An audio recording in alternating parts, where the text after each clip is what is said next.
ঠিক আছে।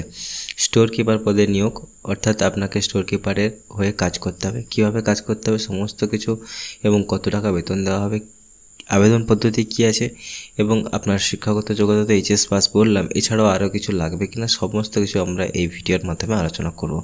ঠিক আছে। ফুল ডেসক্রিপশান এই জবটির কী আছে, কোম্পানির নাম এখানে দেওয়া আছে, দেখে নিন। ইউনিট কি রাইস মিল, রাইস মিলে কাজ করতে হবে, এটা মনে রাখুন। ঠিক আছে। ঠিকানা কী আছে, গ্রাম আছে কাজলা, পোস্ট অফিস আছে জাগপুর, জেলা পশ্চিম মেদিনীপুর, রাজ্য পশ্চিমবঙ্গ, পিনকোড, পুরো অ্যাড্রেস এখানে মেনশন করা দেওয়া আছে। ঠিক আছে। চাকরির ভূমিকা কী আছে দেখুন, এই পদটি একটি গুরুত্বপূর্ণ প্রশাসনিক ভূমিকা পালন করে, যেখানে স্টোরের যাবতীয় দায়িত্ব পালন করতে হবে। নিচে প্রধান দায়িত্বগুলি তুলে ধরা হলো, অর্থাৎ আপনি যে স্টোর কিপার হয়ে এখানে কাজ করবেন, তো আপনার কী দায়িত্ব থাকবে সমস্ত কিছু আমরা এখানে আলোচনা করে নিচ্ছি। ঠিক আছে। এটা স্টক রাখা, মালপত্রের নিয়মিত হিসাব রাখা, এটা প্রথম আপনার কাজ হবে। মালের আগমন ও বহিরাগমন নিয়ন্ত্রণ রাখা। ঠিক আছে।